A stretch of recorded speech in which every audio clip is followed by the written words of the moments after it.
Just like I promised not too long ago that I was going to be reviewing the Evercade. Here it is. This little handheld devices made by Blaze Entertainment from the UK. And it's pretty much what it is. It's a handheld that plays retro style games. It plays everything from 8-bit to 16-bit games, and even throws in some classic Atari 2600 and 7800 games. I've got the premium edition, which came with three cartridges. Those were the Atari collection, the Interplay Collection 1, as well as a Data East Collection, which I just have here, and it's right here. Now, each of these cards came with between 8 to 15 games. I also got the Pico Collection, which has actually 20 games on it. This one was imported in from the UK. The other cartridges which came with my Evercade were actually bought from a company in Canada. It was actually cheaper to import it from the UK, believe it or not, because they don't charge shipping, which is great. The screen itself is very nice. I think the color of the screen works really well, especially with these games. The D-pad, as big as it looks, actually feels decent to the touch. It's not mushy as I was expecting. It's not exactly super tight, but it's not exactly mushy either. The buttons, the X, Y, B, A buttons, all have a good feel to them. And of course, you have your menu button, which takes you back up to your main menu, which you can adjust screen ratio, screen brightness, menu sounds, which you turn on and off, language, and legal support. Wow.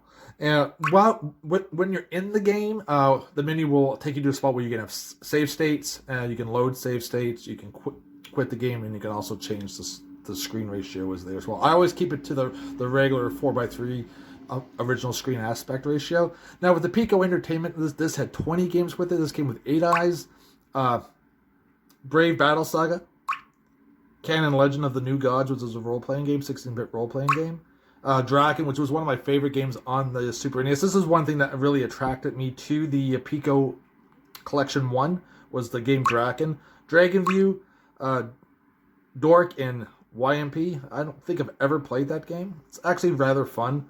Iron Commander was a really good beat-em-up. The Immortal, which was on the Sega Genesis, was a really, really fun game. This was another game that attracted me to this collection.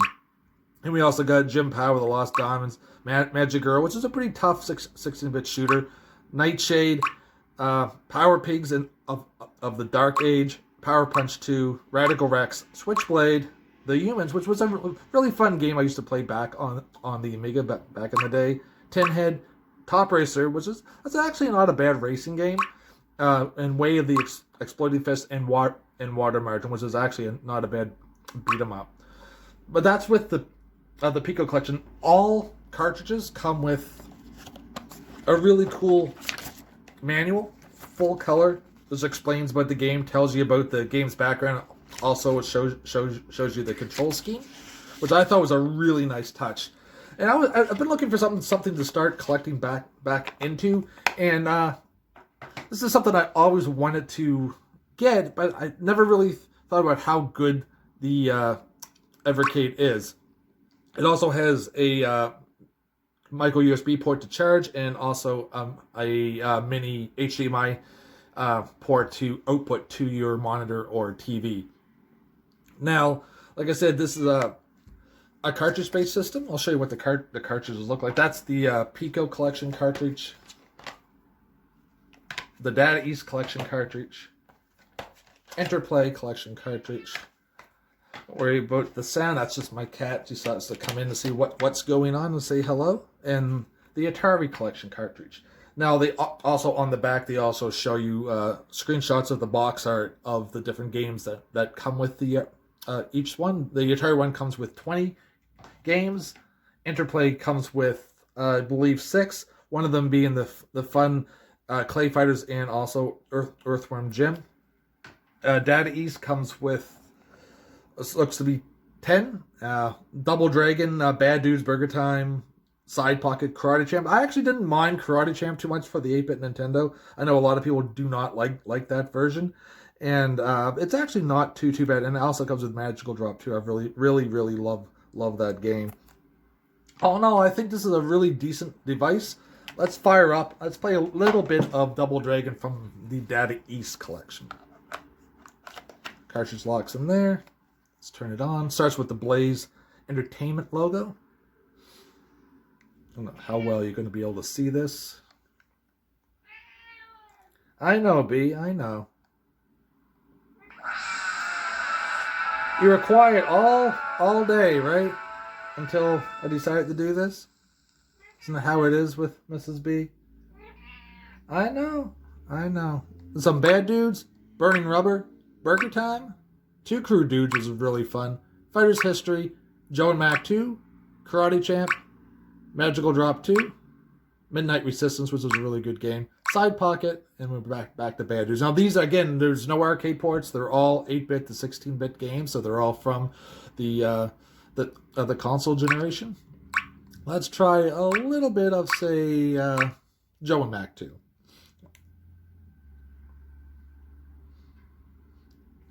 I'm just trying to play this without looking into the screen of the camera, so it might be a little hard.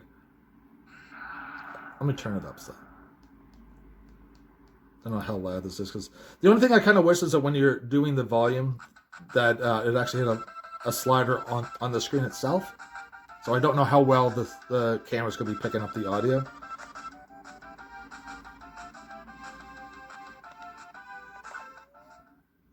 The screen is really nice and bright and vibrant, really displays the games well.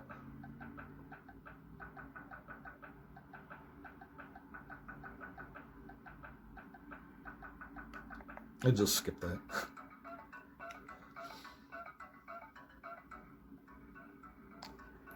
Let's see if I can. See if I go to the menu, I can return the game, loads game, save states, have the settings, and I can also quit.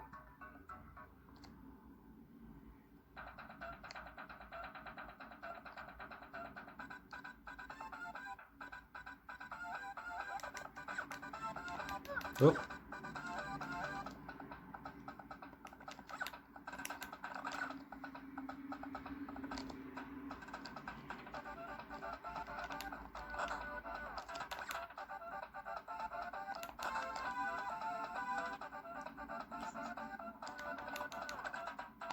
Oh.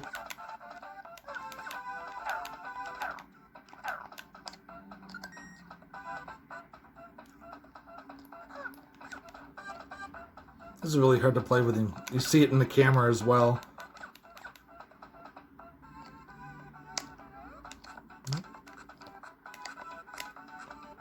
There we go.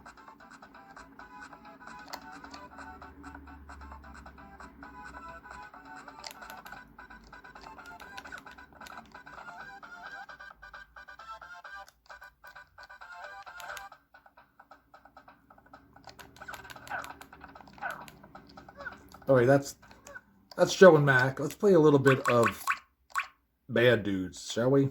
So we move on to one of the other cartridges.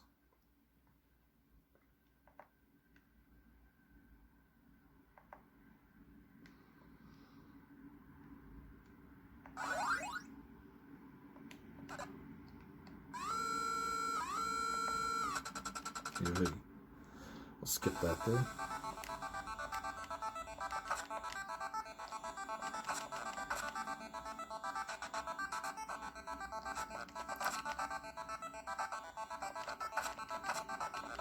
Oop.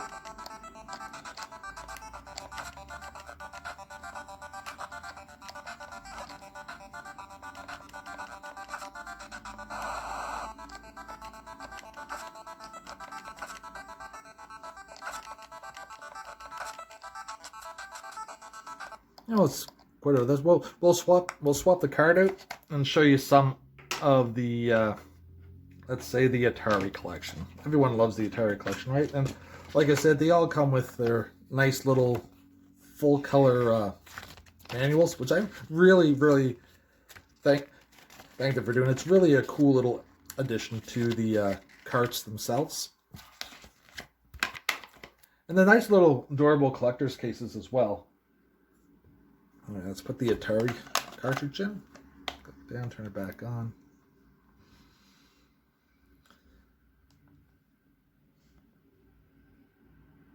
The main big game in here is Food Fight for the 7800.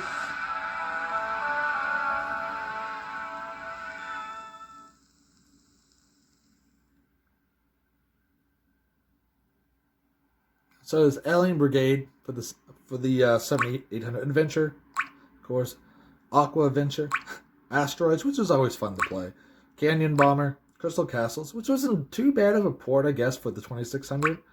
Centipede for the 2600, Double Dunk. Whew, that's a rough game. Desert Falcon, which was always fun. Food Fight, which is my favorite of this collection here. Gravitar, Missile Command, Motorcycle, and Night Driver. Ninja Golf, which everyone seems to love. Not a really big fan of it. Beasley, it's okay. Steeplechase, Sword Quest Earthworld, Tempest, Video Pinball. That was always fun for the Atari 2600. Yar's Return. I was hoping for Yar's Revenge. Yar's Revenge is on Collection 2. I kind of don't know why they put the second one on Collection 1 and then Yar's Revenge on Collection 2, but, you know, it is what it is. So let's go up and start up a little bit of, say, Asteroids, shall we?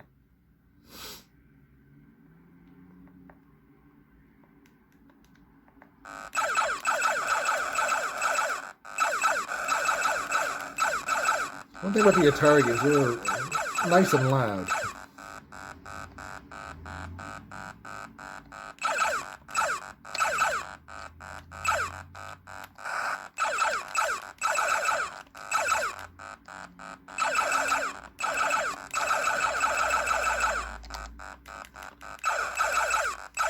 I warped right into the asteroids.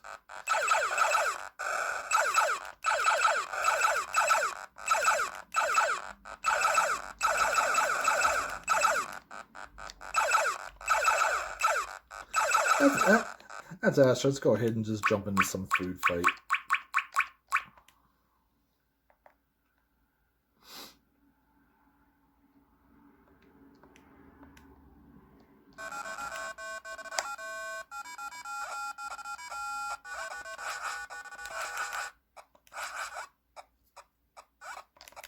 Oh no, I'm out of food. Gotta grab the ice cream.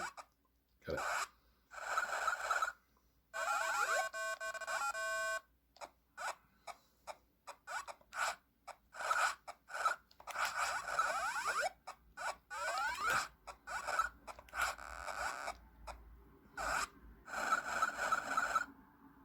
One more little go with this and we'll jump onto another cart. Whee! And I lost. There we go. We'll jump over to the interplay cart. Oh, that goes down this way. It's getting a little long review there, 13 minutes. Yeah, I'm really taken back with this. I'm really enjoying this little handheld. And it's crazy because I've got about 1,000,001 ways to play these games, but I don't know. I find it really fun just to be able to sit back some nights and be able to play it right from the couch rather than going to my arcade machine. Let's do everyone's one of some people's favorites, Earthworm Jim, to show you how it runs a good 16-bit game.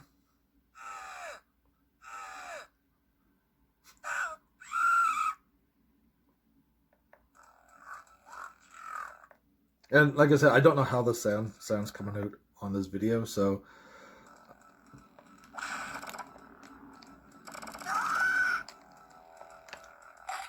uh-oh.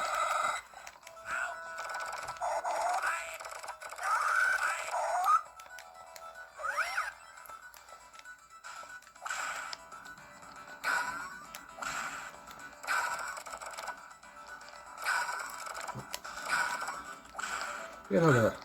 Oh, there we go.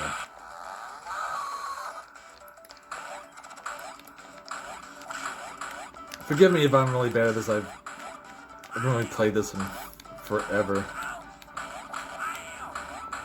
Let's jump up these.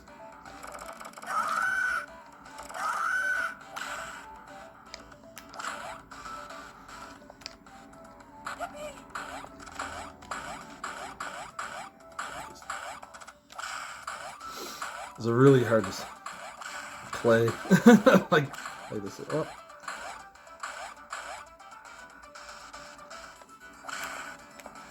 And there's of course on there we also got the Clay Fighter. I was a fan of the first one. I wasn't a big fan of the sequel to it.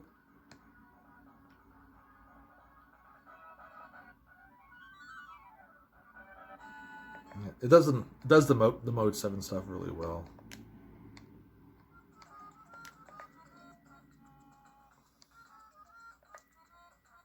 I'll just pick a random character here. Let's go to the Opera House first, the amphitheater.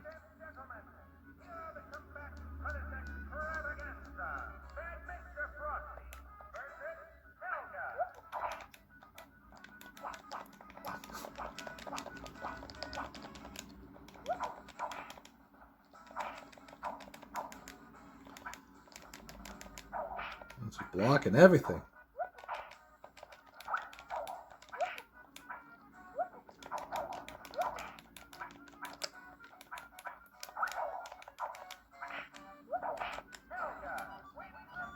Oh, this is really hard to play like this.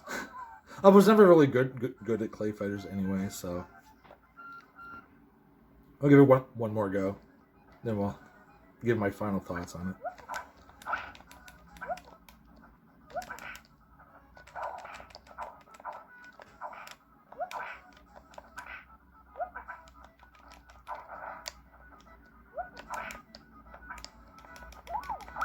Ooh.